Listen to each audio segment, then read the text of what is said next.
تو فمن شہد منکم الشہر فلیصم، جس کو رمضان ملے وہ روزہ رکھے۔ تو روزہ تو انشاءاللہ رکھیں گے، لیکن میں تھوڑی سی ایک گزارش کروں گا کہ جسم کی صحت کے لیے اپنی غذا پہ کنٹرول کریں۔ شاید کوئی یہ نہ بتائے، میں رمضان کے آداب میں یہ بات بتا رہا ہوں، سحری اتنی دبا کے نہ کھائیں کہ عصر تک اسی کے ڈکار آتے رہیں، کھٹے ڈکار آتے رہیں، اور افطاری اتنی دبا کے نہ کریں کہ پھر تراویح کے وقت پڑھاؤ کہ ہن میں کیویں پڑھاؤں، اٹھیا ہی نہیں جاندا، مجھ بن کے ڈٹھا پہ ہوندا ہے۔ تو سحری کھائیں اتنی کہ بس عام معمول کا پیٹ بھر جائے، کچھ حصہ خالی ہو، اور آپ کو دوپہر سے بھوک لگنی شروع ہو جائے۔ جب آپ کو دوپہر سے بھوک لگنی شروع ہوگی تو آگے 6-7 گھنٹے کا سفر ہے، اس میں پوری مشین خالی چلے گی، تو جتنے گندے مادے اور فاسد مادے جمع ہوتے ہیں وہ سارے جل جاتے ہیں۔ اچھا، رمضان کے دونوں طرف معنی آتے ہیں، وہ میں بتاتا ہوں، ابھی میں جسمانی بتا رہا ہوں۔ اچھا، ایک اور بھی بڑا خوبصورت رمضان کا معنی ہے۔ اللہ کے نبی نے فرمایا کہ یہ نہ کہا کرو رمضان آ گیا اور رمضان چلا گیا، کہو رمضان کا مہینہ آ گیا، رمضان کا مہینہ چلا گیا، چونکہ رمضان اللہ کا نام ہے، رمضان اللہ کا نام ہے۔ اللہ اس میں اپنے بندوں کے گناہوں کو جلا دیتا ہے، تو اس لیے یہ تفسیر رازی کی روایت بیان کر رہا ہوں، اس کی صحت اور ضعف کے بارے میں مجھے نہیں پتہ۔ تو رمضان کہتے ہیں جلا دینا، جلا دینا یا جل جانا۔ تو جب آپ کا فاقہ 12 بجے سے شروع ہو جائے گا اور 6-6:30 بجے تک چلے گا، تو آپ کے جسم کا ایک ایک خلیہ گرم ہو جائے گا اور اس میں سے بھاپ نکلے گی، اور آپ کے جسم کی گندگی پورے سال کی جو جمع ہے وہ جلنا شروع ہوگی۔ پھر آپ افطاری جب کریں تو سنبھل کے کریں، ٹھنڈا برف سے بھرا ہوا پانی اور روح افزا اور جام شیریں اور دودھ سوڈا، اور اس میں برف کے اتنے بڑے بڑے ڈلے ڈال کے جب آپ پیتے ہیں تو سارے دن کے روزے کا جسمانی فائدہ فوت ہو جاتا ہے، ختم ہو جاتا ہے۔ سنبھل کے پانی پئیں اور روم ٹمپریچر کا پانی پئیں۔ اس وقت معدہ گرم ہوتا ہے، اس میں ٹھنڈی بلا ڈالنا، اور پھر آپ اس پر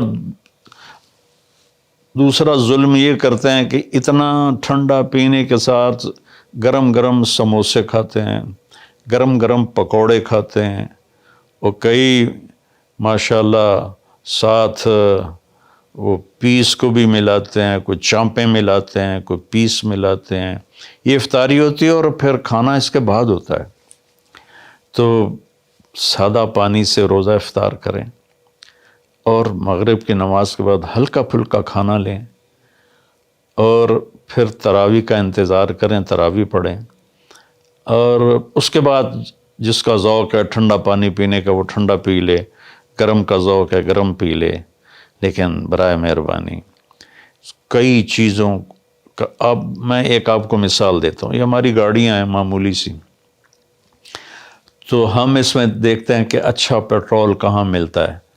جس پیٹرول پمپ کا پتہ چلے کہ پیٹرول اچھا نہیں، ہم سزوکی والا بھی آگے چلا جاتا ہے کہ ویکھو چنگا پیٹرول کتھوں لبدا ہے، اور جن کے پاس مہنگی گاڑیاں وہ ہائی آکٹین ڈلواتے ہیں، جو پیٹرول کی سب سے اچھی قسم ہوتی ہے۔ تو ہم اپنی ایک چھوٹی سی گاڑی، چند لاکھ یا چند کروڑ کی گاڑی کو اچھا پیٹرول دینے کے لیے کئی کلومیٹر سفر کرتے ہیں کہ وہاں کا پیٹرول پمپ اچھا ہے، اور یہ جو گاڑی ہے جس کی آنکھ کا یہ ابرو کا یہ جو پپوٹے کا بال ہے، یہ اگر گر جائے تو ساری دنیا مل کے نہیں دے سکتی۔ ایک ناخن اگر گر جائے تو پوری دنیا مل کے وہ ناخن نہیں دے سکتی۔ کون چاہتا میں گنجا ہو جاؤں؟ اور ایک بال گرتا ہے تو پوری دنیا کی طاقت مل کر وہ بال واپس نہیں لا سکتے. تو اس کو ہم گندی سے گندی چیزیں کھلاتے ہیں، کچوریاں کھا رہے ہوتے ہیں، قتلمے کھا رہے ہوتے ہیں کہ افطاری ہو رہی ہے. تو اللہ کے واسطے ٹویوٹا گاڑی میں صاف پیٹرول ڈلواتے ہو اور اس خوبصورت گاڑی میں گند بھر دیتے ہو، سموسے اور پکوڑے اور دودھ سوڈا اور جام شیریں اور روح افزا اور 7 اپ اور ٹھنڈے پانی، سکنجبین، اور اس کے اوپر پھر مرغے کے پیس اور چانپوں کے پیس، اور ابھی کھانا بعد میں کھانا ہوتا ہے. تو مہربانی کریں اپنے جسم کی صفائی کریں، اعتدال سے کھائیں. افطاری بھی اتنی کھائیں کہ آپ کی بھوک باقی ہو. تو آپ آرام سے تراویحیں پڑھ لیں گے. تو تراویح پڑھیں، پھر اس کے بعد آپ آرام کریں، جلدی سے سو جائیں. اور بعض نوجوان ساری رات جاگتے ہیں، ٹھیک ہے کوئی بات نہیں، جاگیں، کوئی نفل بھی پڑھ لیا کریں، کچھ اپنی گپ شپ بھی کر لیا کریں. اور پھر سحری ایسی کھائیں کہ اب اس میں پراٹھے پک رہے ہوتے ہیں اور ہر گھر سے پراٹھوں کی خوشبو آ رہی ہوتی ہے. تو پھر پراٹھوں کا بوجھ اپنے اوپر نہ ڈالیں، سادہ روٹی کھا لیں، سادہ سالن کھا لیں. تو پورے مہینے میں آپ کے پوری باڈی کی اوورالنگ ہو جائے گی. یہ تو جسمانی فائدہ ہو گیا. روحانی لحاظ سے کیا ہے؟ شہر رمضان، رمضان جل جانا، جلا دینا، رمضان کا مہینہ. اس لیے اللہ کے نبی نے کہا، یہ کہا کرو ماہ رمضان آیا اور ماہ رمضان گیا، کیونکہ اللہ آنے جانے سے پاک ہے. تو اللہ کا نام رمضان ہے. یہ امام راضی کی روایت ہے. تو یہ نہ بھی ہو تو رمضان میں جلنے کا مطلب کیوں ہے؟ اسی مہینے کے ساتھ کیوں ہے کہ ہر روزے کے ساتھ اللہ اس کے گناہ معاف کرتا ہے، اس کے گناہوں کو جلاتا ہے، اس کی بھوک کی آگ میں جلاتا ہے، جلاتا ہے، جلاتا ہے.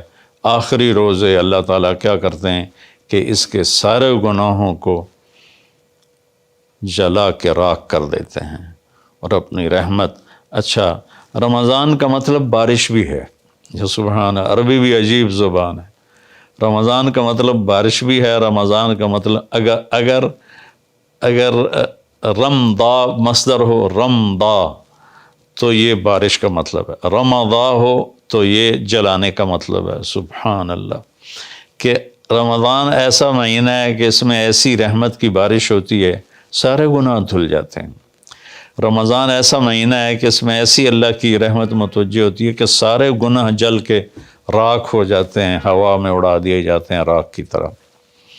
تو یہ تب ہوگا جب ہمارا پورا جسم روزہ رکھے، ہماری آنکھیں روزہ رکھیں، ہمارے کان روزہ رکھیں، ہماری زبان روزہ رکھے، ہمارے ہاتھ روزہ رکھیں، ہمارے پاؤں، ہمارا دل، دماغ روزہ رکھے.